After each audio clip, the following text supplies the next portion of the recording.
Ya, justo ya ahí te estoy grabando. Gracias. Sí, perdón. Bueno, entonces esa es la idea de estas aproximaciones. Entonces mencionábamos, ¿no? Está la suma inferior, está la suma superior y de esa forma se pueden estimar. Hay otra aplicación, bueno, esta que les compartí, se los pongo en el chat.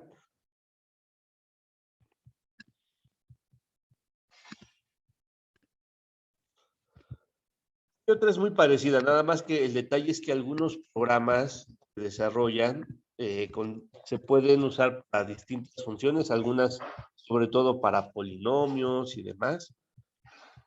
Pero bueno, este segundo link que les comparto es de este programa. Es muy parecido, aquí les ponen la función, el límite inferior, el límite superior, aquí les muestran las sumas y aquí pues les dan los valores estimados de la suma inferior, de la suma superior, y si se fijan, aquí en esta parte les da el área. El área, por ejemplo, sería 7.5.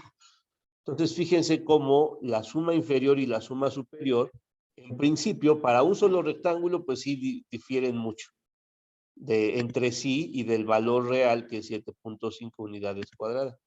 Pero a medida que vamos tomando más y más rectángulos, lo que vamos obteniendo son valores que se van aproximando cada vez más y más, pues al valor real y también al resultado entre la suma bueno, que corresponde a las dos sumas, a la inferior y a la superior. Esto pasa siempre, no necesariamente, pero cuando ocurre, pues va a ser el tipo de funciones que nos interesa estudiar. ¿Ok? Bueno, pues esa es lo que les quería platicar antes de continuar ya con la parte teórica de lo que estamos trabajando. Profe, se le escucha muy lejos. Sí, me voy a cambiar de equipo para escribir en la pantalla.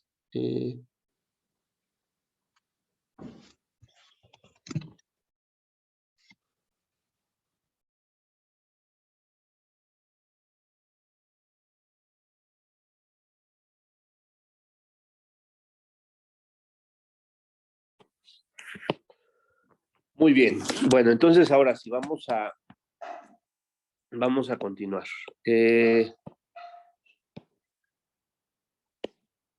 Lo que entonces demostramos la clase pasada, nada más, al menos una parte, se quedó pendiente una de las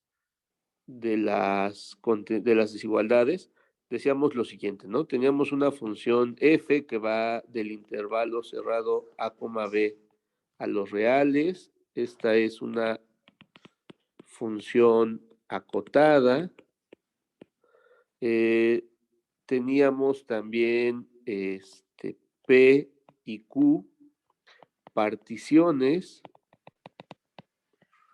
del intervalo A, B, donde lo que decíamos es que, por ejemplo, P era una partición de la forma T sub 0, T sub 1, T sub K, T sub K más 1, etcétera, hasta T sub N, y Q es la partición T sub 0, T sub 1, T sub K, luego aquí había otro elemento U, T sub K más 1, y así sucesivamente hasta T sub N. O sea que la única diferencia que teníamos entre la partición P y la partición Q era un elemento.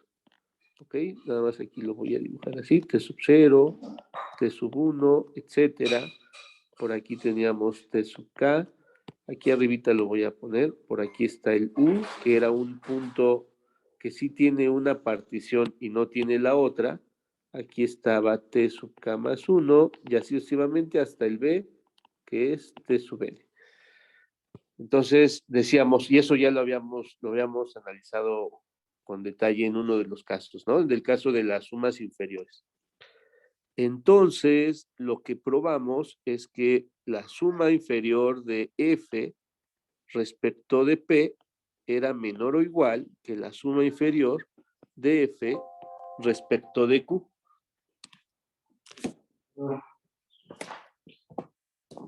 Bueno, esto sí lo checamos, ¿sale? Que la suma inferior de F respecto de Q fuera menor o igual que la suma superior de F respecto de Q, también ya lo checamos. O sea, esta desigualdad la hicimos en clase. Esta desigualdad la hicimos también en clase porque lo demostramos para cualquier partición. La única que se quedó pendiente, y les digo, es un buen ejercicio que ustedes intenten, es que la suma superior de F respecto de Q es menor o igual que la suma superior de F respecto de P. ¿Ok? Esa es la única desigualdad que nos faltó obtener. Y entonces, sí, la idea es que puedan intentarlo. Si ustedes se acuerdan del argumento que usamos, esencialmente la justificación fue un resultado de ínfimos que nos decía que si A estaba contenido en B, el ínfimo de B es menor o igual que el ínfimo de A. Es decir, en el caso de los ínfimos, se invierte la desigualdad y la contención. En el caso de los supremos, el resultado importante que tendrían que usar, y eso nada más lo menciono para avanzar, para poder concluir con esta demostración, el resultado que tienen que usar es que si A está contenido en B, entonces el supremo de A es menor o igual que el supremo de B. Este es el resultado importante que se usa. Nada más habría que adaptar la idea de la prueba que hicimos a este resultado, pero van a ver que sale casi idéntica a la prueba que yo les presenté. ¿Ok? Bueno, entonces,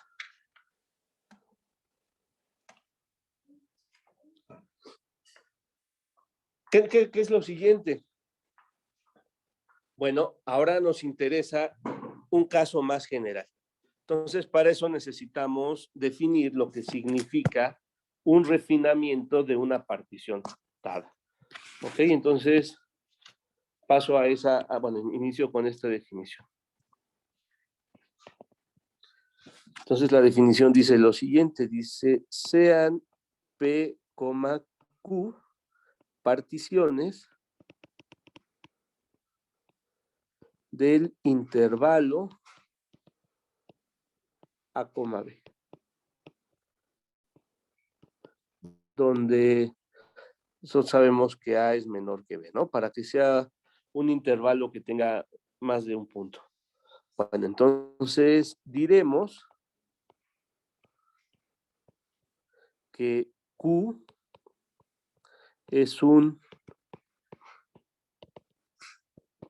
refinamiento de P si cada punto de la partición P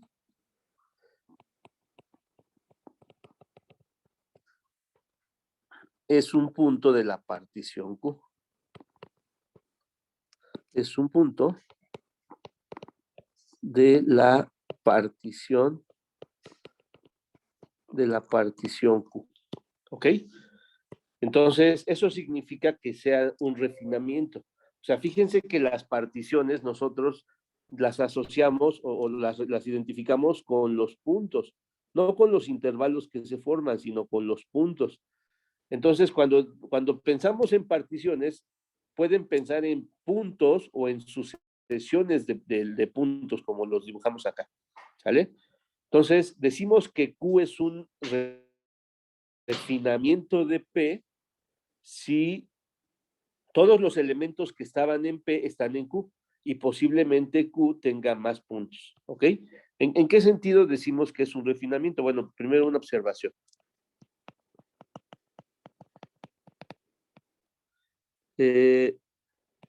Si identificamos o si consideramos a P y Q como conjuntos,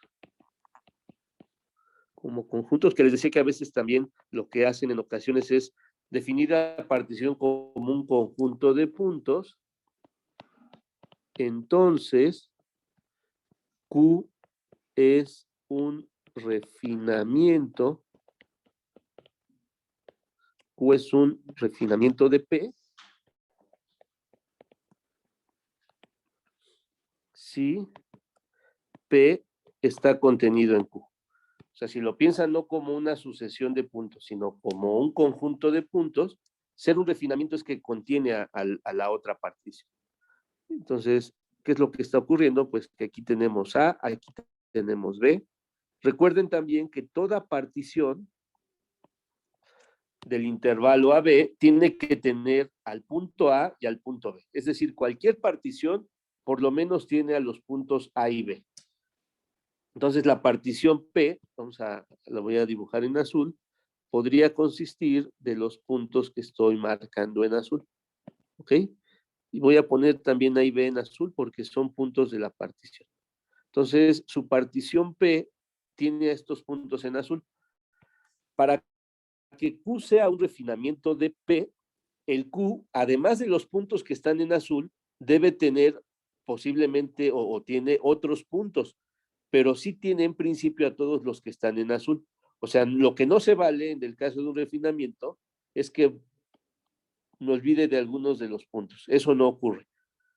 Para que Q sea un refinamiento, no puede borrarse o no pueden eliminarse puntos de la partición original. Tienen que estar todos. Y posiblemente, pues haya otros más. Posiblemente aquí por acá haya otro punto, aquí haya otro, aquí haya. De hecho, aquí puede haber dos. ¿Sí está bien? Puede ser que que nada más era un subintervalo, está dividido en más chiquitos. Y entonces la partición Q consistiría de todos los puntos, tanto los azules como los amarillos. ¿Sí está bien? Este sería un ejemplo de una partición que es un refinamiento de otra. ¿Cuál sería un ejemplo de una partición que no refina a la otra? Por ejemplo, podríamos tener aquí el intervalo AB. Imagínense que esta partición P, le voy a poner nombres, digamos, X0, X1, X, o bueno, T0, ¿no? Creo que lo estábamos usando con T. T sub 0, T sub 1, T sub 2, T sub 3 y T sub 4. Entonces, nuestra partición P tiene a los puntos T sub 0, T sub 1, T sub 2, T sub 3 y T sub 4. Recordando, el A es T sub 0 y el B es T sub 4. Y la partición Q, por ejemplo, corresponde a, le voy a poner S sub 0, luego por aquí está el S sub 1, aquí está el S sub 2, aquí está el S sub 3, aquí está el B que es S sub 4. Entonces la partición Q tiene a S sub 0, S sub 1, S sub 2, S sub 3 y S sub 4.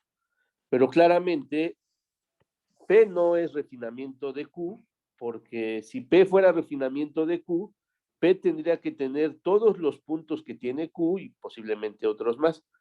Pero el Q tiene a este elemento que el P no tiene. Entonces, por eso, el P no refina a Q. El Q no refina a P, pues porque si Q fuera un refinamiento de P, todos los puntos que tiene P también los tendría Q, pero P tiene a este elemento y Q no lo tiene. ¿Sí está bien? Entonces, este es un ejemplo de dos particiones donde ninguna de ellas refina a la otra. ¿Sí? ¿Está clara la idea? Sí, profe. Ahora, ustedes, ¿y por qué se llama un refinamiento? En el caso de arriba, que si tenemos una partición que refina a la otra, se dice que es un refinamiento porque los subintervalos que se forman, al tomar un refinamiento de la partición original, hace más finos esos subintervalos, es decir, los hace más pequeños y además los hace subintervalos que están contenidos en los intervalos que originalmente teníamos en la partición. Entonces, si se fijan, estos subintervalos que estoy marcando no estaban bueno, no se formaban con los términos de la partición original, pero son pedacitos que se quedan en alguno de los intervalos que teníamos originalmente. Entonces, por eso se llama refinamiento, porque hace más finos los subintervalos al tomar más puntos. ¿Ok? Bueno, entonces, si usamos esta definición y recordamos qué es lo que probamos al final de la clase pasada, lo que probamos es que si ustedes tienen que una partición refina a la otra al añadirle un punto, un solo punto, entonces se cumple esta desigualdad. ¿Sale? A este tipo de refinamientos, como los que pedíamos en nuestra condición del resultado anterior, se le suele llamar refinamiento por un punto, porque solamente añadimos un punto adicional a la partición original para obtener el refinamiento. ¿Ok? Bueno, entonces, ¿cuál es la idea de lo que queremos demostrar? Pues que el resultado que vimos la clase pasada, bueno, entonces lo voy a poner así, ¿no? Una observación. Entonces el resultado anterior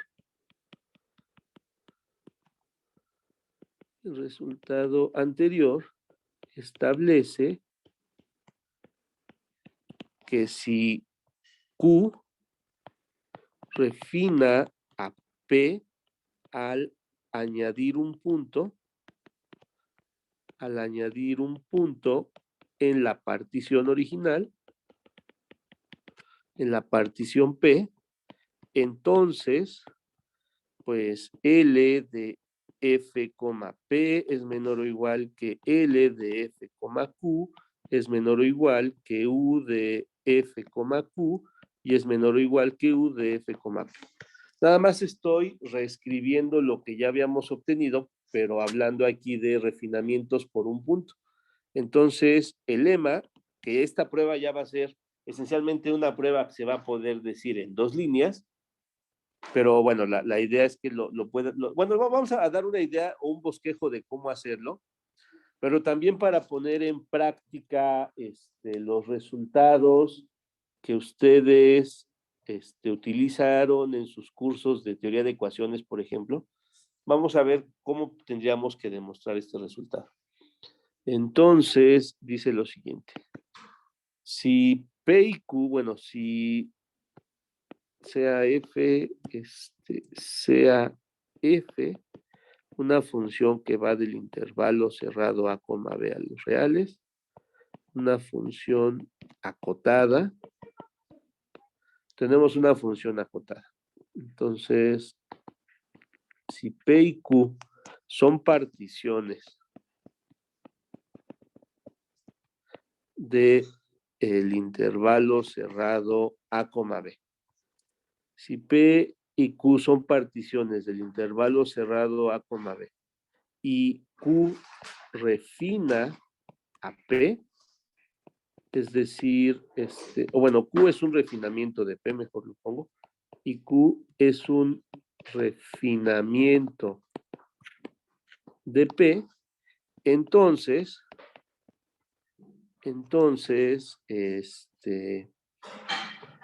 pues el mismo resultado que teníamos antes.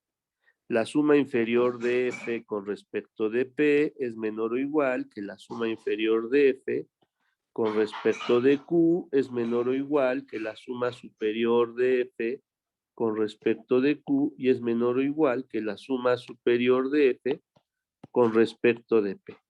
Entonces, si se fijan, lo que estamos haciendo es generalizar el resultado anterior, pero donde el refinamiento ya se puede presentar no solamente al añadir un punto, sino al añadir cualquier cantidad de puntos. ¿Cuál creen ustedes que sería la idea de la demostración?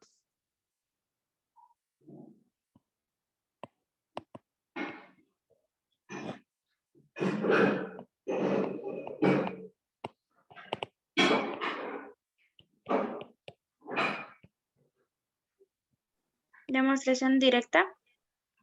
¿Ok? ¿Y cómo lo demostraría?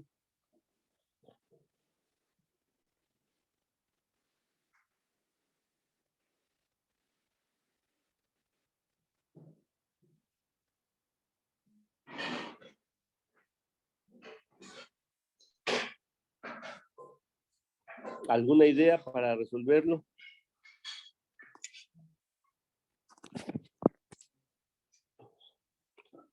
A ver, vamos a tratar de analizar la idea y van a ver qué método de demostración entonces tendrían que usar. Nosotros ya sabemos cómo hacerlo para el caso en que ustedes refinen su partición añadiendo un punto adicional. O sea, ustedes tienen aquí su intervalo AB y ya sabemos que si ustedes partieron de una cierta partición P, la voy a dibujar así nada más. Imagínense que P es la partición que consta de, bueno, los extremos A y B y además los puntos que están en rojo, y solamente le añadimos un punto. Al añadir un punto, entonces ustedes ya saben que, que el resultado se vale. Es justo lo que probamos la clase pasada.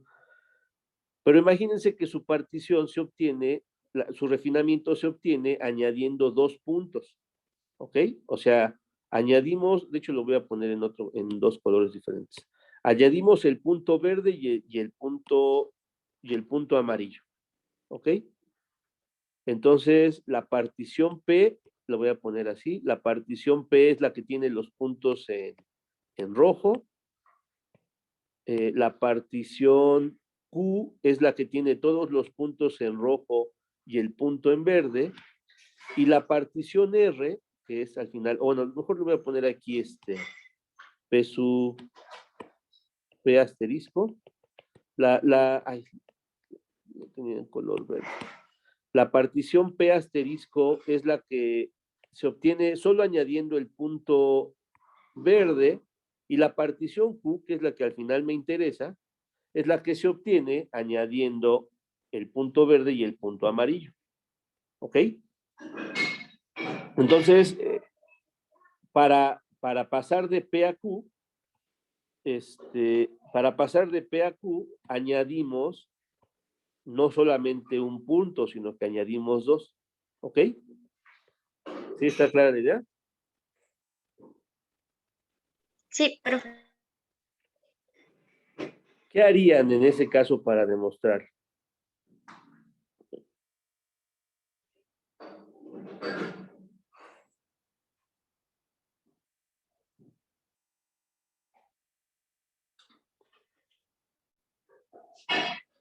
Les voy a poner la idea, por eso les puse bosquejo de la prueba, pero yo espero que con la idea ya nada más es cuestión de que lo escriban y vean que efectivamente ese es el argumento.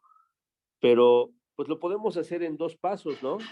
O sea, fíjense, queremos ver que de P a Q tenemos que añadir 2 puntos. Pero ¿qué tal si nos detenemos en el primer caso, en el que nada más añadimos un punto? Entonces el Q todavía no lo consideramos P y P asterisco. Pero en este caso, de P y P asterisco, pues eso ya lo sabemos porque solo añadimos un punto. Entonces ahí ya podemos utilizar el resultado que probamos. Entonces ese resultado lo que les daría es que la suma inferior de F con respecto de P es menor o igual que la suma inferior de F con respecto de P asterisco, que es menor o igual que la suma superior de F con respecto de P asterisco, y esto es menor o igual que la suma superior de F con respecto de de, de P. ¿Sí están de acuerdo?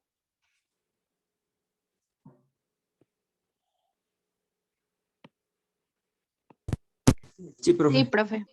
Ok, entonces dicen, pues eso ya lo tenemos justamente porque ese resultado pues se obtiene porque el refinamiento se obtuvo con un solo punto. Dicen, pero no hay que olvidarnos que teníamos otro puntito por acá y eso nos daba la partición Q.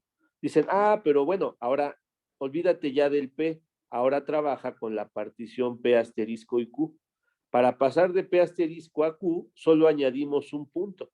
Entonces, otra vez estamos en el caso en que el refinamiento se obtiene por añadir un punto. Entonces, siguiendo la misma idea, por otro lado,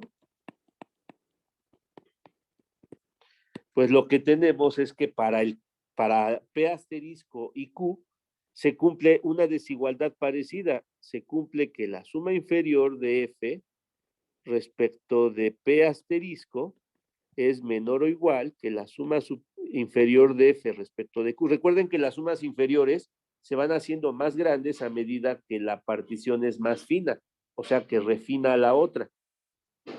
Esto es menor o igual que la suma superior de F respecto de Q, y en el caso de las sumas superiores es al revés. Mientras su partición sea más fina, la suma superior se va haciendo más pequeña. Entonces, por eso nos queda esta desigualdad. ¿Sí vamos bien hasta aquí?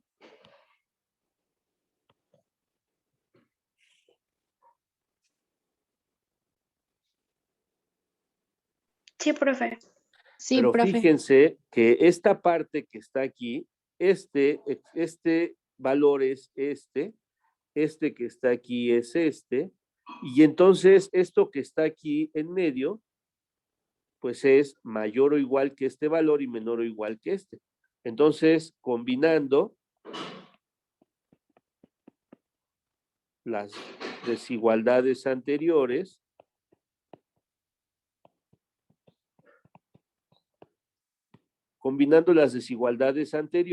pues lo que van a tener es que la suma inferior de F respecto de P es menor o igual que la suma inferior de F respecto de P asterisco, pero esto, por lo que dice la segunda línea, bueno, de desigualdades, es menor o igual que la suma inferior de F respecto de Q, que es menor o igual que la suma superior de F respecto de Q, y esto es menor o igual que la suma superior de F respecto de P asterisco, y por lo que dice aquí arriba, esto es menor o igual que la suma superior de F respecto de P.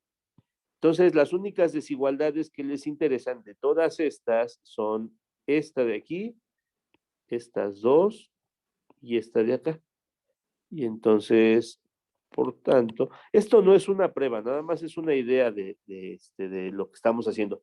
La prueba tiene que escribirse con más precisión, como lo hemos hecho en los otros resultados. Pero nada más quiero darles la idea de cómo se podría probar. Entonces, pues ya nada más de estas desigualdades, pues ya tenemos lo que queríamos, ¿no? Que la suma inferior de F respecto de P es menor o igual que la suma inferior de F respecto de Q, es menor o igual que la suma superior de F respecto de Q, y es menor o igual que la suma superior de F respecto de P.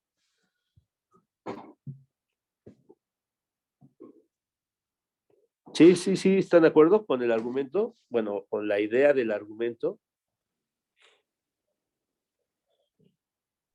Sí, profe, pero ¿me podría repetir, por favor, por qué fue que otra vez volvió a modificar la ecuación y la separó abajo? No, más bien las combinamos. O sea, Sí, en el verde se combinaron, pero abajito ya la volvió a porque simplificar. eso era ¿Por qué fue? justamente lo que queríamos demostrar, ¿no? O sea, lo que nos Ah, pide demostrar el resultado finalmente es eso, es estas desigualdades. ¿Sí? Nada más que lo que hicimos fue valernos de todas las desigualdades, combinarlas y quedarnos con lo único que nos interesa. O sea, por transitividad, si este es menor o igual que el segundo y el segundo es menor o igual que el tercero, pues el primero es menor o igual que el tercero. Si este cuarto es menor o igual que el quinto y el quinto es menor o igual que el sexto, pues el cuarto y el sexto también cumplen la desigualdad. O sea, nada más ignoré las desigualdades que no requiero. sí, profe, gracias. ¿Sí? Y pues como podrán observar, si tuvieran cualquier cantidad de puntos adicionales para refinar su partición, es exactamente el mismo proceso. Pues tienen que ir de uno en uno, o sea, tienen que partir de la partición original, pueden fijarse en el primer refinamiento, que sería añadiendo el primer punto adicional, y entonces aplican la desigualdad, luego el segundo, pero ya no lo hacen con la partición original y la partición segunda, sino ya se olvidan de la partición original y ahora lo hacen con el que se obtuvo al añadir un punto y al añadir dos. y ya, hacen las desigualdades. Luego, con el que se obtuvo al añadir 2 y al añadir 3. O sea, como que van haciéndolo en forma de escalerita. Claro, este proceso de demostración se simplifica de una manera práctica con un resultado o con un principio de demostración. ¿A qué le suena este ejercicio? Exactamente, a una demostración por inducción, ¿ok? Entonces la idea principal, y este va a ser el ejercicio, pero si les quedó clara la idea de lo que les acabo de platicar, van a ver que el proceso inductivo es hacer exactamente lo que les acabo de mencionar. El ejercicio dice lo siguiente: sea P una partición del intervalo A, B. Entonces, lo que tenemos que probar es que para todo n en los naturales se cumple que si Q es un refinamiento de P al añadir n puntos, entonces, pues el resultado que queremos, ¿no? LFP es menor o igual que LFQ, es menor o igual que UFQ y es menor o igual que UFP. Es una prueba por inducción, ¿ok?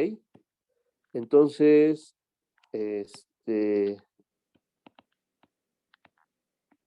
pues eso es lo que tendrían que probar. Y entonces, así como se los escribí, ya se puede ver cuál sería por ejemplo, el caso n igual a 1, ya lo hicimos, lo tendrían que suponer para n y lo tendrían que probar para n más 1, ¿ok?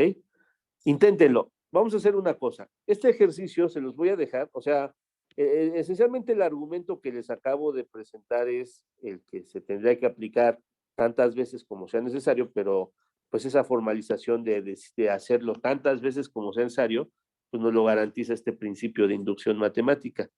Inténtenlo como un ejercicio y me lo entregan, se los voy a añadir como parte de la actividad, que van a hacer la primera actividad por equipos, y me entregan una demostración por equipos, nada más para que entre todos la resuelvan, y ya si tienen alguna pregunta, lo podamos revisar, ¿ok? Y entonces con eso, pues ya tenemos nuestra demostración, ¿de acuerdo? ¿Preguntas hasta aquí? ¿Dudas?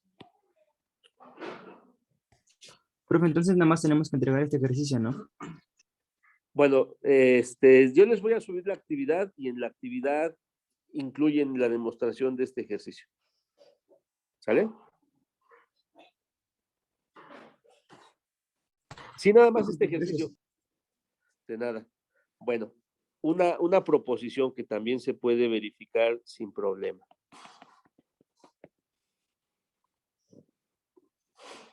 Si P y Q son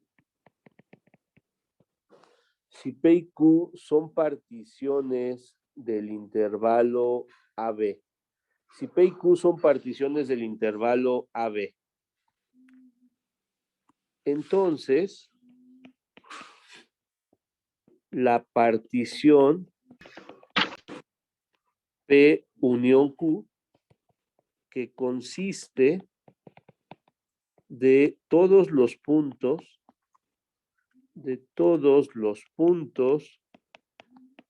que pertenecen a P o a Q o a ambos, podría haber puntos repetidos, es un refinamiento de P y de Q. A este refinamiento, bueno, un refinamiento, de hecho mejor lo voy a poner acá, es un refinamiento común de P y de Q. ¿Qué dicen ustedes? ¿Sí será cierto eso?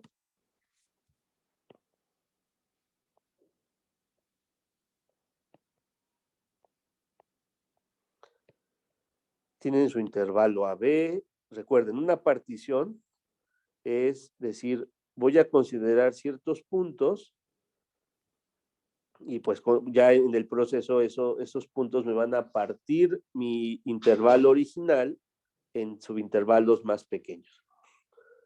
Después, esta sería una partición P. Luego, una partición Q, lo voy a poner en negro, pues tiene que tener al A y al B también. O sea, al menos el A y el B ya son puntos de la partición P y son puntos de la partición Q. Cualquier partición debe tener a los extremos, pero ¿qué tal si la partición Q, que son los puntos negros, tiene a estos que estoy marcando? ¿Sale? De hecho, nada más voy a poner estos que están aquí. Entonces, P no refina Q. Claramente P no refina Q, porque si P refinara Q, P debería de tener todos los puntos negros, pero P solo son los puntos rojos. Tampoco Q refina P, porque Q no tiene a todos los puntos rojos, Q solo son los puntos negros. Entonces, P y Q son particiones donde una de ellas no refina a la otra. Dice, pero si tú quieres buscar una partición que te haga intervalos más finos y que refine al mismo tiempo a P y a Q, dice, pues mete todos en un mismo conjunto. Y esa es la partición P unión Q. ¿Sale? La partición P unión Q lo que hace es tomar todos los puntos de la partición original y entonces formamos una nueva partición, que es esta partición verde. Esa, ¿por qué va a ser una partición? Pues porque los puntitos de la unión, pues son puntos del intervalo AB, es una cantidad finita de puntos, porque P y Q al ser particiones constan de una cantidad finita de puntos. Al unir dos conjuntos finitos de puntos, pues va a seguir siendo un conjunto finito de puntos. ¿Qué otra condición debería de cumplir para hacer un refinamiento de P, por ejemplo?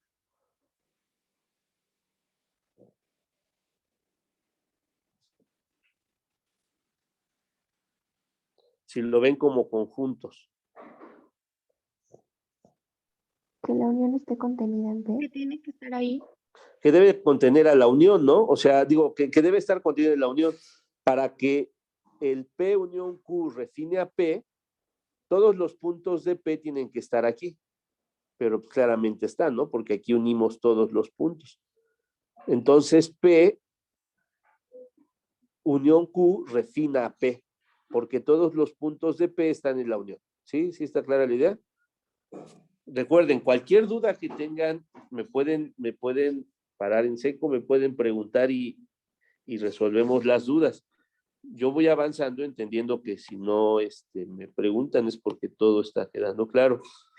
Por la misma razón, el P unión Q va a refinar a Q, porque todos los puntos de Q están en la unión. Entonces, por eso, esta es una partición más fina o que refina a la otra, porque todos los puntos de Q son puntos de este refinamiento. Y esa es la idea, esencialmente esa es la justificación. Entonces la demostración es muy sencilla, porque simplemente lo que tenemos que decir es, lo que escribir es lo siguiente. La demostración la escribiríamos de la siguiente forma.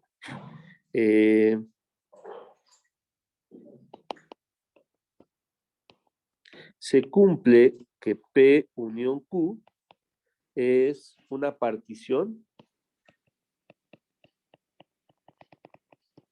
pues P y Q lo son, P y Q lo son.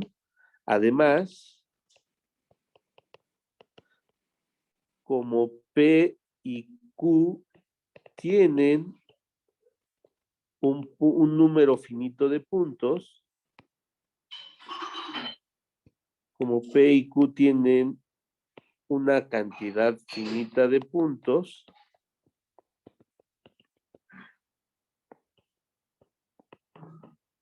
pues P unión Q también. P unión Q también. ¿Sale? Pues ya, ¿no? Entonces, eso sí nos dice que es una partición. ¿Qué otra cosa debe cumplir, por ejemplo? Pues por ser partición, el primer elemento es A, pues eso lo cumplen P y Q, el último elemento es B, entonces el punto más pequeño es A y el más grande es B, y todos los puntos están entre A y B, entonces por eso la unión lo cumple. Ahora, el hecho de que refine, pues lo va a dar la contención, dado que P está contenido en P unión Q, pues se obtiene que P unión Q refina a P. Análogamente,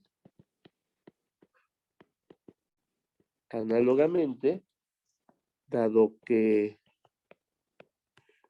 Q está contenido en P unión Q, P unión Q refina a Q. ¿De acuerdo? Entonces ya tienen ustedes una manera muy sencilla de poder refinar al mismo tiempo dos particiones. Y si les dan tres particiones, pues hacen exactamente lo mismo. Unen las tres particiones, o sea, juntan todo. Y al unir las tres particiones van a formar una nueva partición que refina a las tres por la misma condición. ¿Ok? ¿Dudas hasta aquí? ¿Preguntas?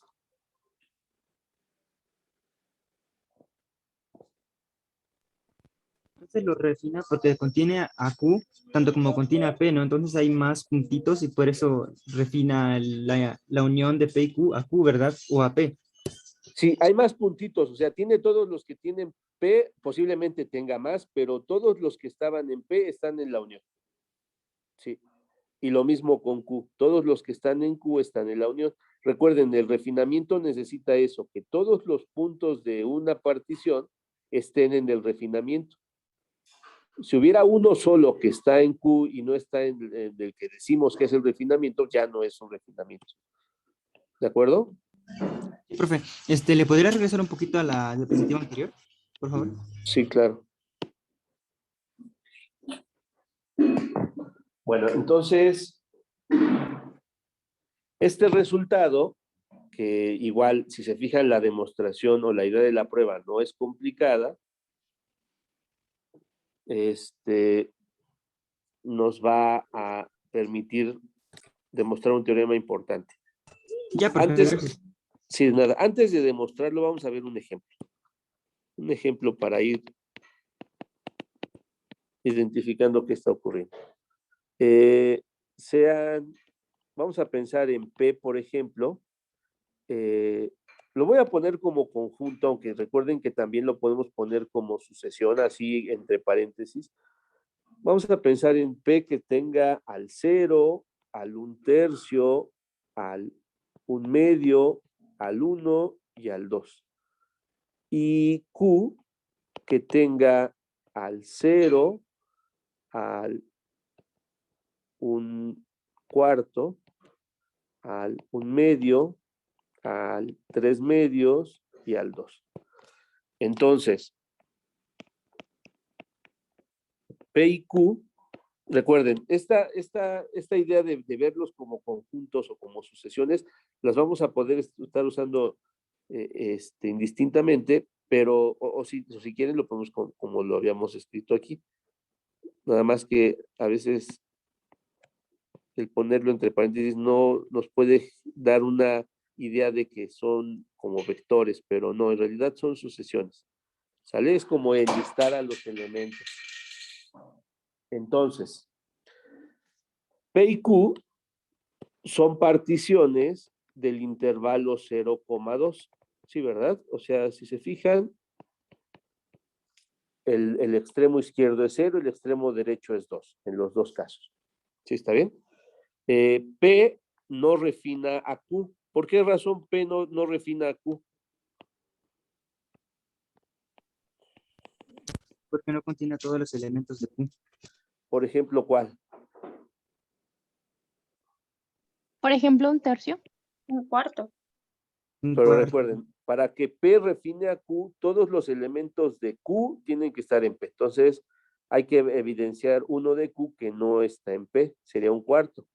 Un cuarto es un punto de, pues un cuarto es punto de Q y no es punto de P. ¿Sí están de acuerdo? Sí, Por esa razón, P no refina a Q. También se puede ver que Q no refina a P. Q no refina a P. ¿Por qué razón? ¿Quién nos asegura eso? Porque hay elementos de P que no están en Q, como un tercio. Un tercio. Un tercio es punto de P y no es punto de Q. O sea, sí puede ocurrir eso, ¿no? Que las dos sean particiones y ninguna refine a la otra. Pero, ¿quién sería P unión Q? ¿Cómo podrían ustedes escribir la partición?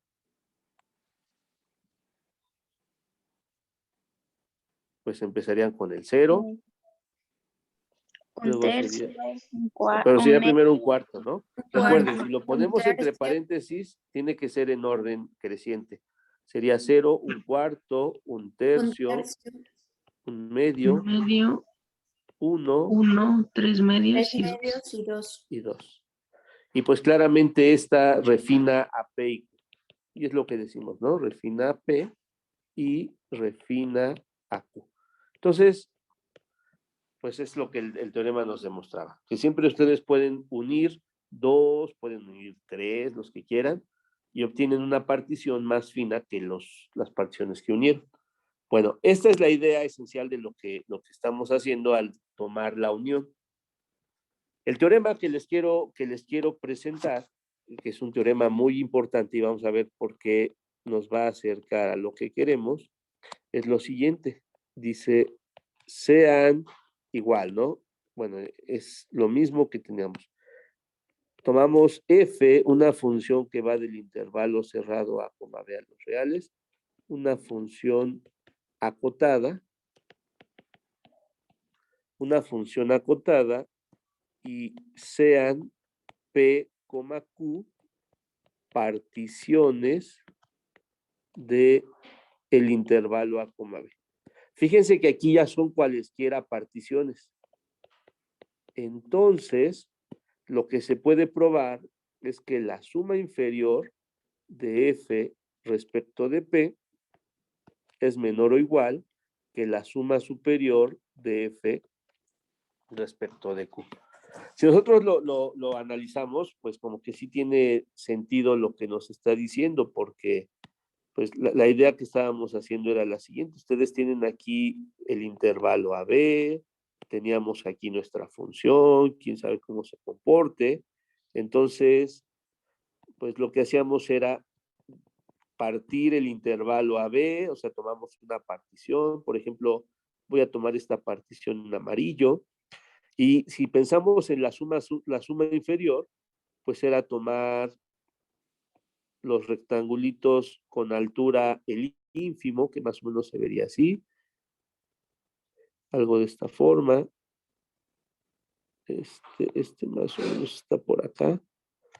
Y este último está más por acá. Entonces, esto de aquí, cuando ustedes sumen estas áreas de rectángulos, les daba la suma inferior de F respecto de P. Entonces, después decíamos, tómate otra partición, y esa otra partición, en principio, no tiene que decirnos o está relacionada con P, o sea, puede ser cualquier partición, la voy a poner en negro. Por ejemplo, tiene que tener, por supuesto, a los extremos, y vamos a pensar nada más en estos de aquí. Dice, si tú quieres tomar la suma superior, ahora tienes que tomar los rectángulos con altura, los supremos. Y entonces ahora se vería algo así. ¿Ok? Entonces, como que intuitivamente, sin importar cómo elegíamos nuestras particiones, decíamos que de acuerdo a lo que se veía en la representación gráfica, las sumas inferiores nos daban aproximaciones por debajo del valor real y las sumas superiores nos dan aproximaciones por arriba del valor real, por la forma en que elegimos nuestras alturas. Entonces, no tiene que ser la misma partición. Ya lo hicimos para el caso en que teníamos la misma partición y ya lo hicimos para el caso en que una partición refina a la otra. Pero aquí lo que podemos ver es que no importa qué particiones elijan, parece ser, o sea, intuitivamente parece que sí debería ocurrir que esta relación se tiene que cumplir, ¿ok?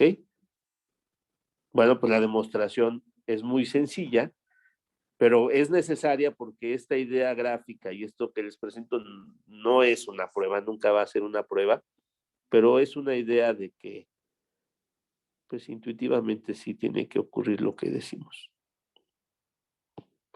Bueno, pues la demostración es la siguiente. ¿Alguien tiene alguna idea para demostrarlo?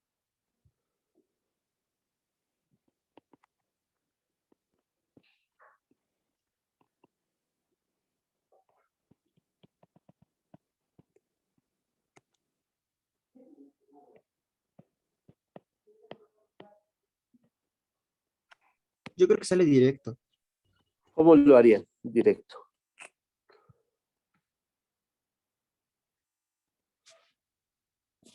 A ver, empezamos la prueba diciendo sean P y Q particiones del intervalo cerrado A, A. A ver, en el chat dicen,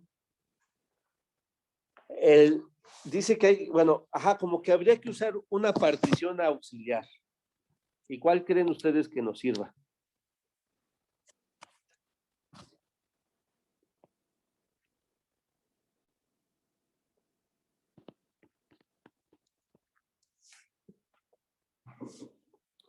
R. Como que no hay muchas opciones, ¿no? Si les dan P y Q, pues la unión, exactamente. Vamos a considerar como R a P unión Q. Entonces, R es un refinamiento común. R es un refinamiento común de P y Q. Eso ya lo acabamos de demostrar, ¿sale? Entonces, por lo tanto, como L es un refinamiento común, pues la suma inferior de F respecto de... Sí, exacto. La suma inferior de F respecto de P es menor o igual que la suma inferior de F respecto de R.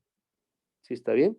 Que es menor o igual que la suma superior de F respecto de R. Y bueno, voy a poner esta, aunque ya no la voy a ocupar, la suma superior de F respecto de P. La única que me interesa en realidad es esta parte que está aquí. ¿Ok? Bueno, y a lo mejor está de en medio también.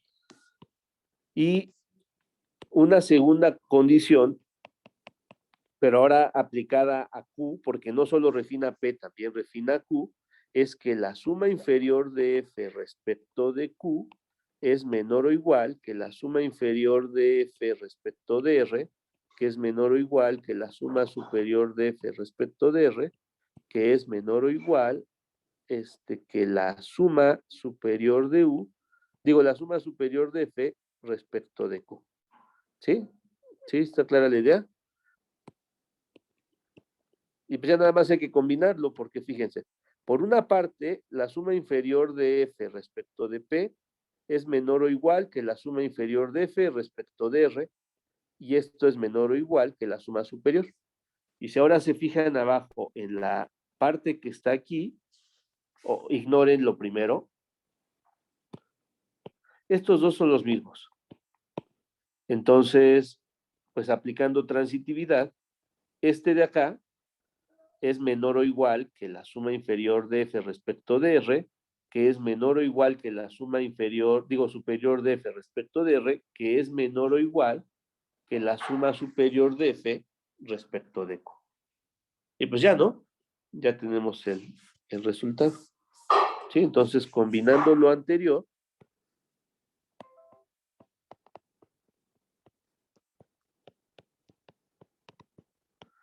obtenemos,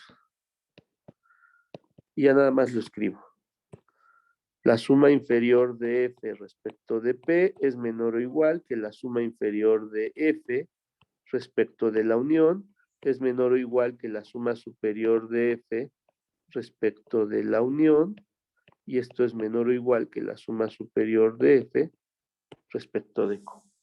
Y ya, pues ya nos da la desigualdad. Fíjense nada más en esta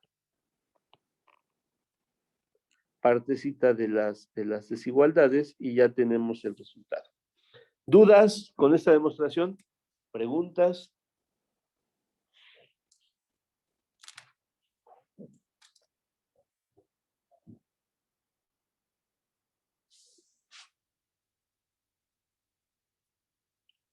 ¿Alguien tiene alguna duda? Yo, ¿siempre es necesario ocupar un conjunto auxiliar? No necesariamente. En este caso sí, porque nos ahorró el proceso de demostración. Incluso a lo mejor en principio no veíamos muy útil o muy necesario hablar de la unión, pues para qué necesitas un refinamiento común. Pero como podemos ver, sí nos simplificó el proceso de resolución. En el argumento aquí nos convino eso. En algunas pruebas vamos a ver que sí podrían requerir de refinamientos comunes, sobre todo sabiendo que los refinamientos preservan ciertas propiedades. O sea, pueden decir, esta propiedad me garantiza esto, esta partición me garantiza esto, esta otra partición me garantiza esta otra cosa. Y un refinamiento común me puede garantizar las dos, a lo mejor, algo de ese estilo. ¿Sí? Pero no es un criterio que siempre aplique, por supuesto. ¿Sale? ¿Alguna otra pregunta? Sí, de nada. ¿Alguna otra pregunta?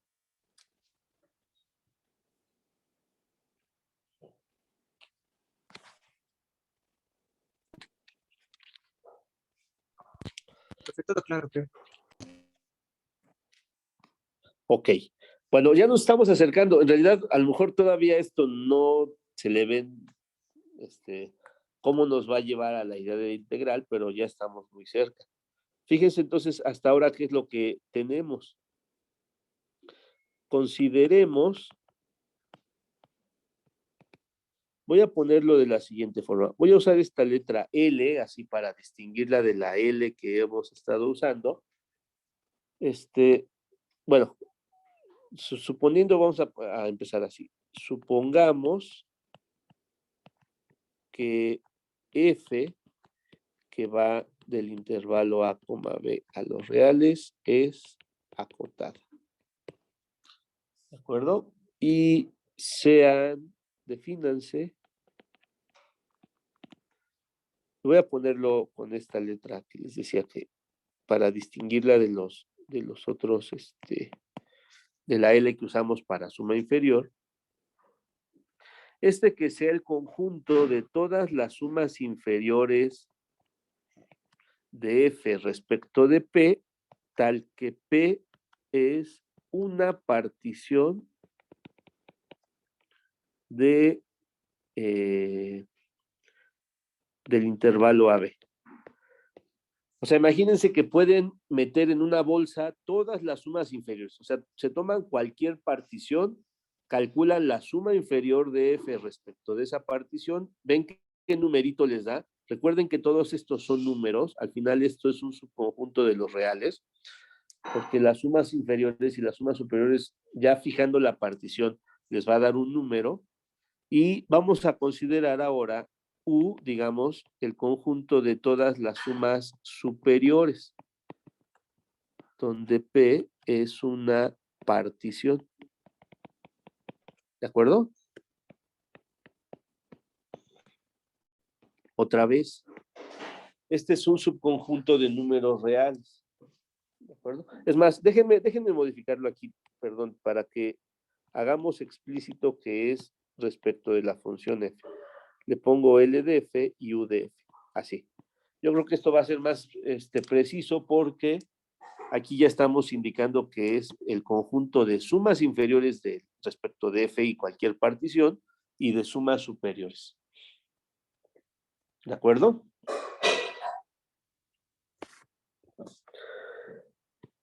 ¿Qué es lo que acabamos de probar hace ratito? Digo, el resultado justo el anterior a esta pantalla, ¿qué nos decía?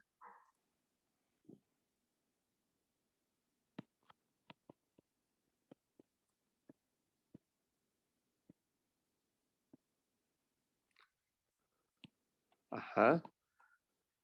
Lo voy a poner así nada más con el anterior. O sea, lo que probamos es que cualquier suma inferior, es decir, lo puedo poner así. Para cualquier X en LDF, o sea, cualquier elemento que se tomen del primer conjunto y cualquier elemento que se tomen del segundo conjunto, se cumple que X es menor o igual que Y. O sea, fíjense qué es lo que ya demostramos, que toda suma inferior, sin importar la partición P que tomen, es menor o igual que cualquier suma superior que se tomen, sin importar la partición. Pero si lo ven solo en términos de conjuntos, estamos diciendo todo elemento del primer conjunto es menor o igual que cualquier elemento del segundo conjunto.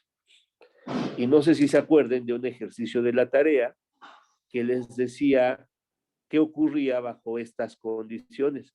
Les decía, se dan dos, bueno, de hecho yo creo que esto lo podemos hacer también notar, que esto es diferente del vacío, pues porque las particiones tienen siempre elementos, o sea, son conjuntos no vacíos de reales, y se cumple la condición de que todo elemento del primer conjunto es menor o igual que cualquier elemento del segundo. En términos de cotas, lo que estamos diciendo es que cualquier elemento del segundo conjunto es cota superior del conjunto de este conjunto. Y que cualquier elemento del primer conjunto es cota inferior del segundo conjunto. Entonces, por un ejercicio de la tarea,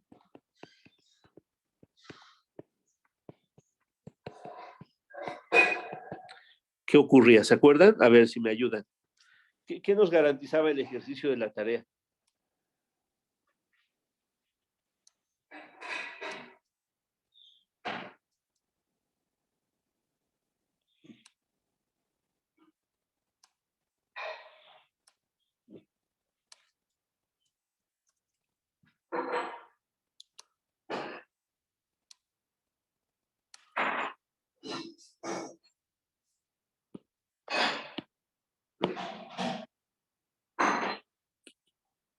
Ajá, pero no entre suma inferior y superior, sino entre ínfimos y supremos.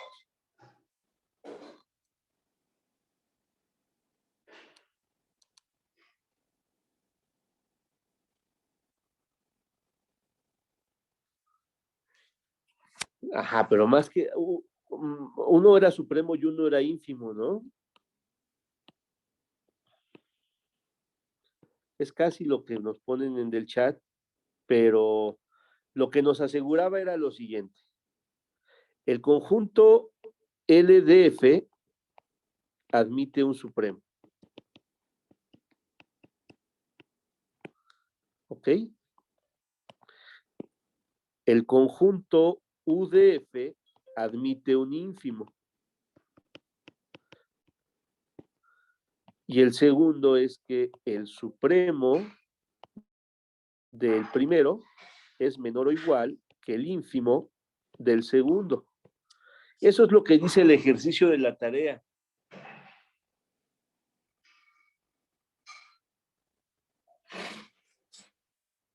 ¿Sí se acuerdan? ¿Sí? ¿Alguien lo tiene ahí a la mano en la tarea?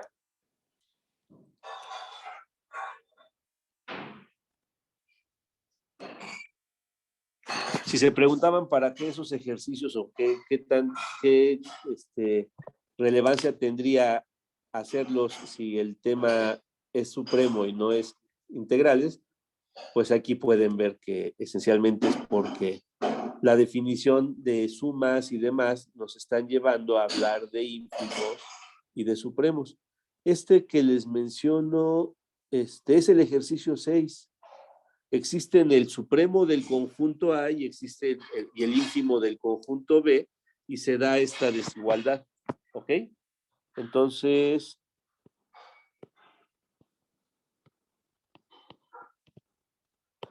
pues esto es consecuencia del ejercicio 6, ¿de acuerdo?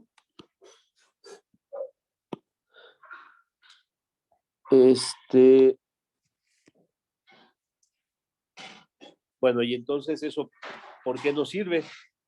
Pues porque entonces con esto podemos definir lo que se va a llamar la integral inferior y la integral superior de una función. Y esa es la siguiente definición. Entonces,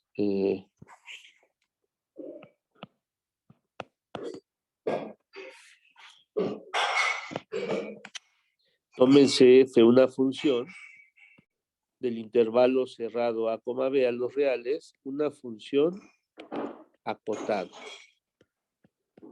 Entonces, se define la integral inferior de F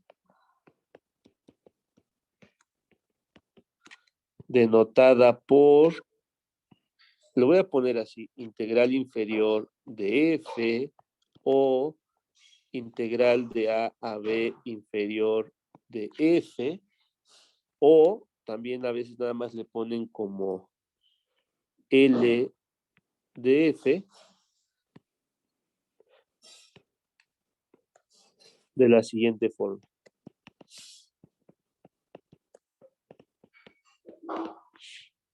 A mí me gusta usar, por ejemplo, esta notación, porque en realidad, si bien vamos a irnos acercando a esto, bueno, vamos a esta notación, en principio la definición hace referencia a solamente a la función y las particiones, ¿no? Entonces, voy a usar esta primera notación y ahorita vamos a ver que no nos debe generar conflicto. Pues esta integral inferior no es otra cosa que el supremo de todas las sumas inferiores de F respecto de P, tal que P es partición de el intervalo A, B. Y la segunda definición, se define la integral superior de F denotada por, aquí le voy a poner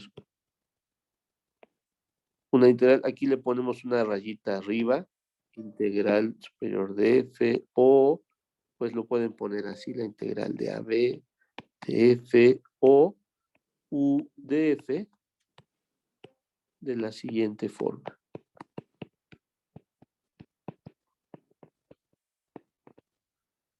Siguiente forma.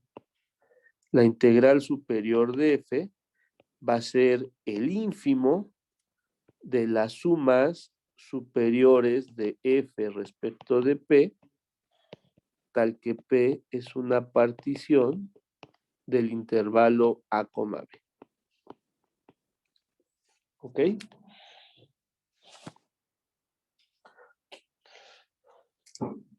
¿Dudas hasta aquí? ¿Preguntas?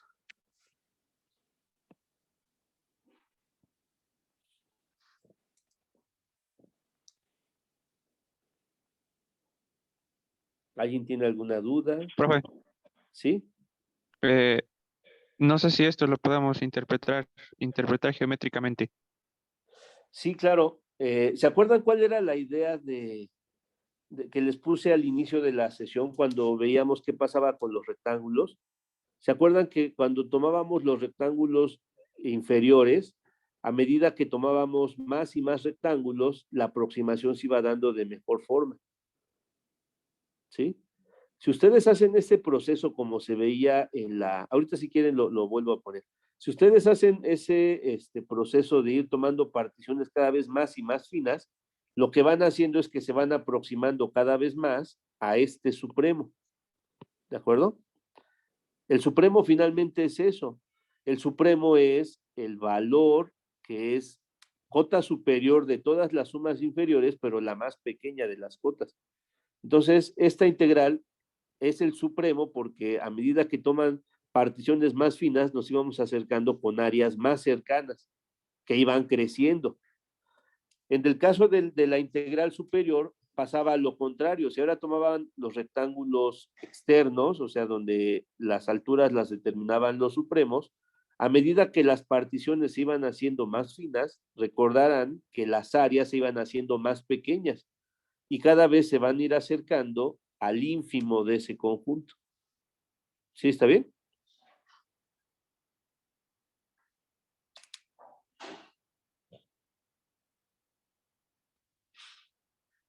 Ahorita me regreso a la computadora y si Profe, quieren checamos esa idea. ¿Sí? entonces podríamos decir que lo que puso ahí de la integral de f es el área bajo la curva. No, lo que pasa es que hasta ahorita no podemos asegurar que sean iguales. El resultado que les recordaba y que venía en su tarea solo nos daba una desigualdad, que es esta. ¿Sí está bien? Y eso es una observación que ahorita voy a poner. O sea, en conclusión, ¿con qué nos tenemos que quedar hasta ahorita? Toda función acotada admite integral inferior y admite integral superior. O sea, esto ya lo justificamos. Siempre existe el supremo de las sumas inferiores y existe el ínfimo de las sumas inferiores. Es lo que les puse acá. Y esa justificación es el ejercicio que se les queda de tarea. O sea, ustedes ya saben que existe el supremo de las sumas inferiores y ya saben que existe el ínfimo de las sumas superiores. ¿Y este resultado qué nos está diciendo? Pues que la integral inferior de la función es menor o igual que la integral superior. ¿Ok? Aquí no pierdan de vista que la integral inferior se define con un supremo y la integral superior con un ínfimo. ¿Ok? Entonces, esta es la siguiente observación. La primera, si f es una función que va del intervalo a, b a los reales, es una función acotada, lo único que necesitamos es que sea una función acotada, entonces siempre existen la integral inferior y la integral superior. ¿Ok? Siempre existen. Pues ya la justificación es lo que hemos estado haciendo en estas sesiones. O sea, ya vimos que existen porque existe el supremo y existe el ínfimo. Siempre existen. Y lo que sabemos es que se cumple que la integral inferior, que es el supremo de de el LDF que habíamos definido, es menor o igual que el ínfimo del UDF, que es igual a la integral superior de F. Es decir, la integral inferior de F siempre es menor o igual que la integral superior. ¿De acuerdo?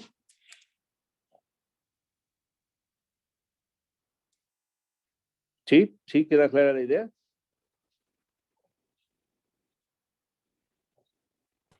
Profe, entonces nada más encontramos una relación de orden, ¿no? Entre el supremo y el, bueno, que ya es esta integral.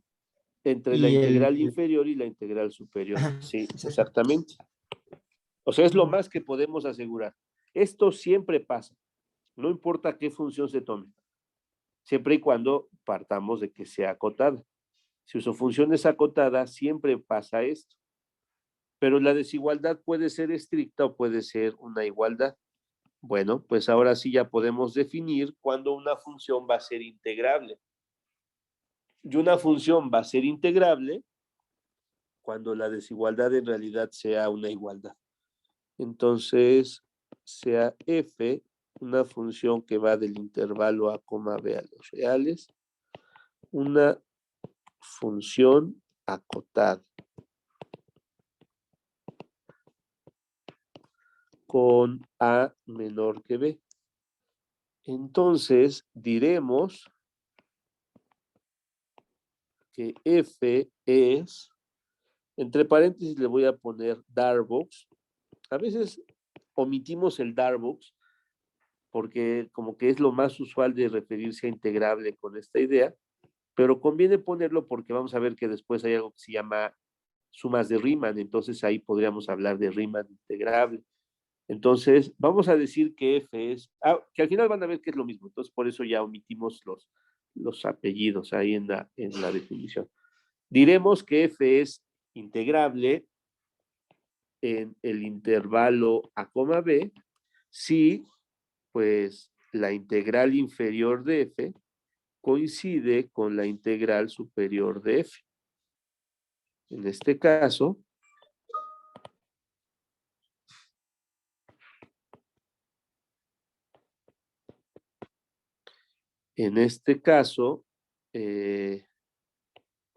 el valor común, el valor común se denota por, y ahora sí, aparece la integral de F o la integral de A B de F, o yo creo que ya nada más usamos alguna de estas. ¿Sale? Me ponían que no se veía en la pantalla. Sí, sí se ve bien la pantalla que estoy escribiendo. Sí, profe, se ve Sí, bien. profe, sí se ve Sí, bien. profe, sí se ve. Ok.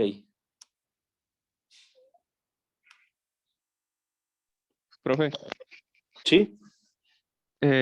¿a qué se refiere con el valor común? Este valor. Ya sea la integral inferior o o si quieren lo pongo así. El valor común, integral inferior de F igual a integral superior de F, se denota por, pues ya nada más le ponen la integral. O sea, en general, nada más sabemos una desigualdad, que la integral inferior es menor o igual que la integral superior. Cuando son iguales, y solo cuando son iguales, tenemos válido decir que nuestra función es integrable. ¿Ok? O sea, cuando ambas integrales, la inferior y la superior, son iguales, decimos que la función es integrable y ahí vale usar este simbolito, ya sin ponerle la pequeña línea en la parte inferior o en la parte superior. ¿Sí está bien? Es decir, la integral de F es lo mismo que la integral inferior o la integral superior. O sea, solo en esa situación ya podemos nosotros escribirlo de esa forma. Así o con su subíndice y superíndice. No hay problema. Aquí nada más es una cuestión de representación simbólica de un número. Claro, después ya toma relevancia y demás, pero ahorita solo lo estamos usando para referirnos al supremo de las sumas inferiores, al ínfimo de las sumas superiores, y cuando son iguales, pues a la integral. ¿Dudas hasta aquí? ¿Preguntas?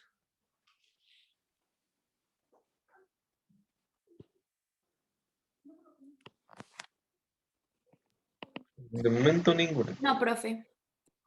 Si ocurre que la integral inferior de F es menor estricta que la integral superior de F, pues diremos que F no es integrable. No es integrable. Bueno, eso es una observación. Y además,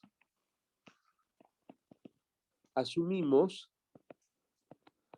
que si F es una función que va del intervalo A, a los reales, entonces la integral de A de F es 0.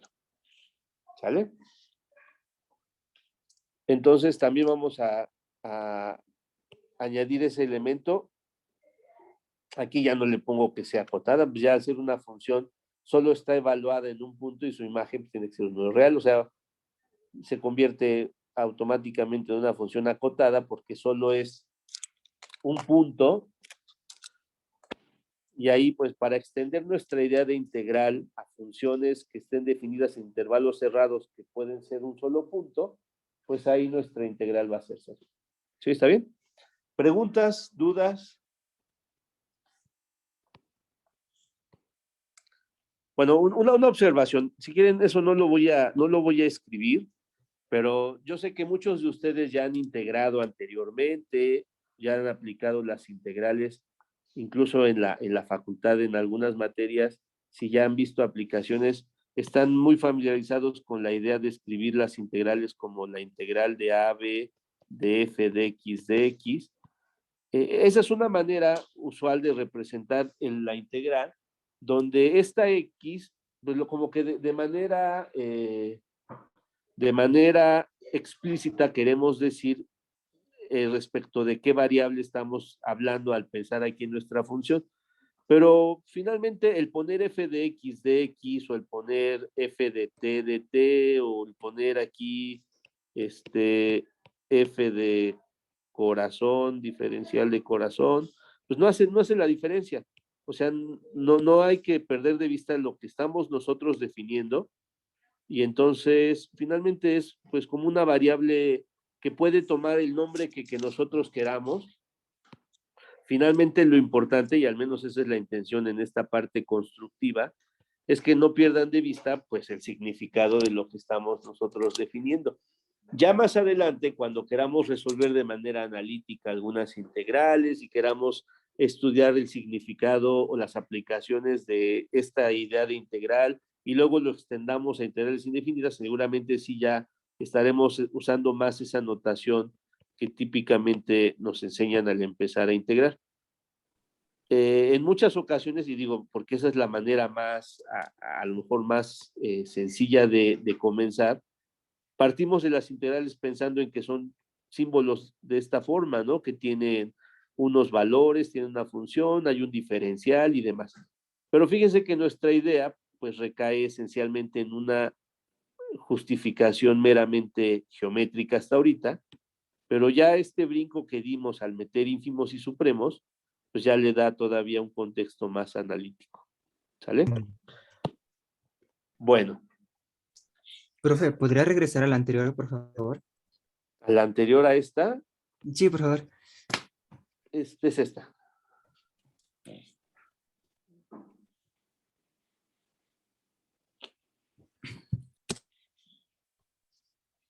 Va, profe, gracias. Sí, de nada. Bueno, yo creo que lo voy a regresar. Si ya no tienen más dudas, voy a dejar de compartir la pantalla y me voy a regresar otra vez a la aplicación, al programa de GeoGebra con el que empezamos. Y vean que esencialmente la idea que está detrás de la definición que les di, geométricamente es lo que está ocurriendo. Claro, a lo mejor ahorita todavía no está muy claro qué debería de pasar para que la función no sea integrable. La siguiente clase les presentaré ya ejemplos de funciones que son integrables, es más, calcularemos el valor de la integral y funciones que no son integrables. Y vamos a ver una forma de calcular, o al menos de poder obtener el valor de una integral, sin todavía recurrir a métodos de integración, solamente esta idea formal de lo que es la integral. Y necesitaremos un criterio que sea un poquito práctico para decidir cuándo una función sea integrable y cuándo no lo sea. Antes, si se acuerdan ustedes, en cálculo diferencial aparecía mucho esa noción de límite usando epsilon delta y muchas de las demostraciones requerían de esta argumentación con epsilon delta.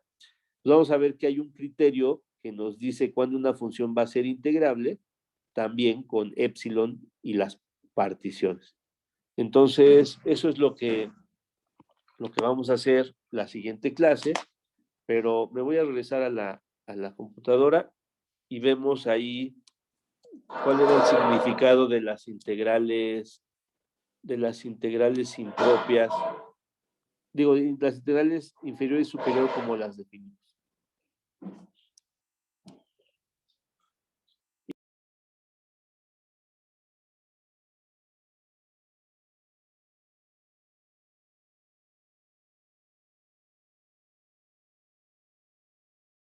A ver, entonces voy a volver a compartir la pantalla que les puse al inicio. Aquí está. Y voy a recurrir a esta función. Ahorita no es muy importante o muy destacada la función. Ya después nos haremos cargo de ciertas funciones.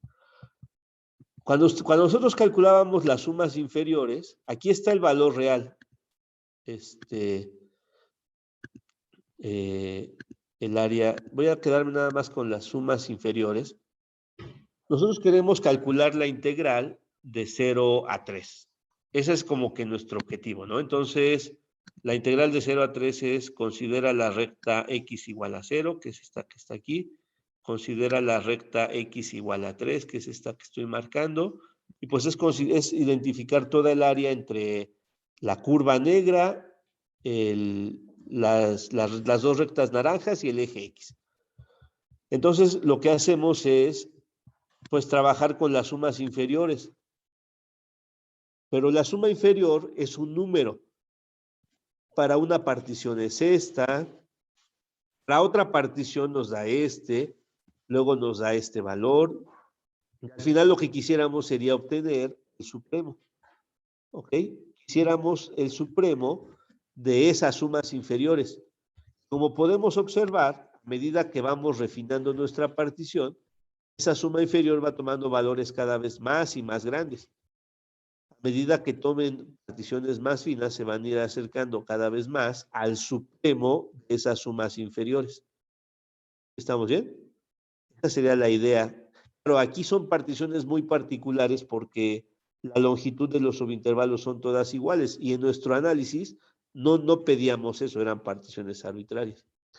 Entonces las sumas inferiores, que eran las L de FP, las pueden ver como esta suma de las áreas.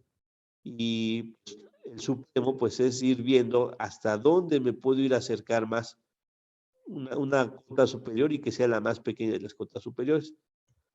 Hacemos el mismo análisis, pero con las cotas, las sumas superiores, ocurría algo parecido. Este era un UDFP. Entonces, esta es otra partición, esta es otra suma superior.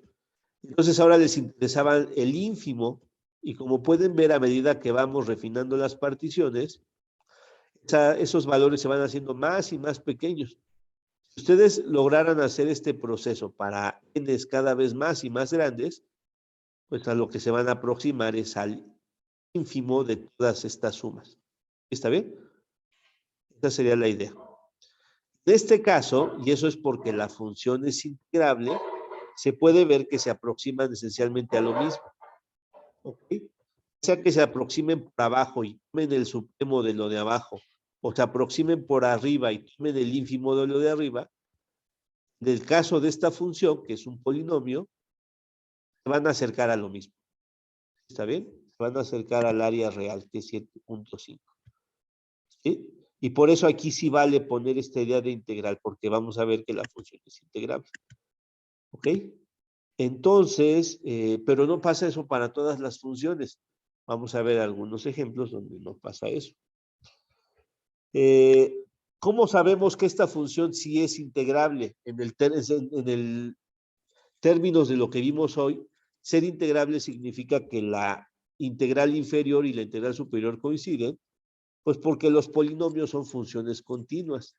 Y un teorema que vamos a demostrar, pues yo creo que la siguiente semana, es que toda función continua es integrable. Y ya con ese resultado, cualquier función continua que se encuentre, sin hacer todo el proceso de validación que vamos a usar para la demostración, ustedes ya van a poder saber que existe la integral y ya después nos peleamos con ver cómo hallarla, cómo hallar ese valor. Pero la continuidad es una propiedad muy fuerte que nos va a ser suficiente para garantizar que la función es integrable, en el sentido que vimos la clase de hoy. ¿Ok? ¿Dudas? ¿Preguntas? Profe, yo no, bueno, no entiendo, pues sería integrable si esta cosita, lo olvidé, la integral inferior es igual a la integral superior, ¿no? Sí. O algo así. Entonces, Sí, eso sí. geométricamente, ¿cómo se ve? Es que eso no lo llego a entender, no. Tú vas haciendo tu proceso de, fíjate los rectángulos azules y los rojos. Ajá. Sí se ve que nos vamos aproximando, ¿no? Cada vez mejor. Ah, sí, profe. Los rojos con áreas mayores y los azules con áreas menores. ¿Está Ajá. bien? Sí, Pero, sí. ¿qué pasa con tu figura? Uh. Llega el punto en que ya no los distingues, ¿no? Ah, ya son casi iguales, de hecho. Es porque se aproximan a lo mismo. Porque el supremo de las sumas inferiores es el ínfimo de las sumas superiores. Y entonces lo que pasa es que aquí ya no distinguimos porque se aproximan a lo mismo. Ah, ya. Ya, profe, ya Cuando entendí. eso pasa, a lo que se aproximan es exactamente el área real que estábamos buscando. Ah, ahora sí, ya. Gracias, profe. Pero hay otros ejemplos, sí, de nada, hay otros ejemplos donde vamos a ver que si nos hubiéramos aproximado por abajo, a lo mejor el área es 0. Si te aproximas por arriba es 1 y pues no se van a acercar a lo mismo. ¿Sí? Profesor, ¿puede repetir lo que dijo sobre que la suma, el ínfimo? Es que no entendí muy bien. Sí, el Sí, ínfimo, que el supremo. geométricamente, si ustedes ven qué está pasando con las aproximaciones con rectángulos rojos y con azules, aquí se ve que sí son muy diferentes, ¿no? Aquí pues ya difieren un poquito menos. Todavía los rojos se ven que son más pequeños que los azules. Con 3 siguen siendo diferentes, pero como podemos ver ya la diferencia es menor. Con 4 ya se parecen más, con 5.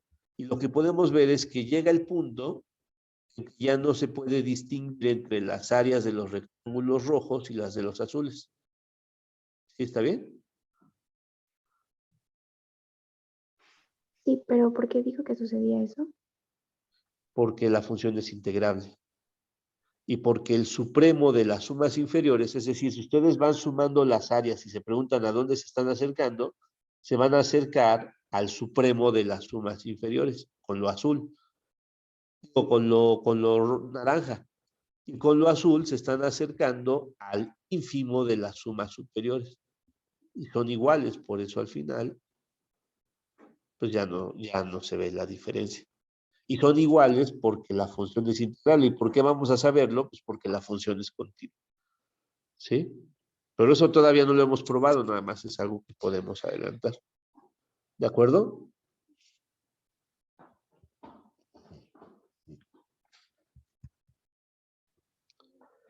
¿Alguna otra pregunta? Profe, Disculpe, profe. ¿Sí? primero mi compañero. Bueno, yo le iba a preguntar nada más bien de cómo, de que si puedo mandar mi tarea escrita en Word.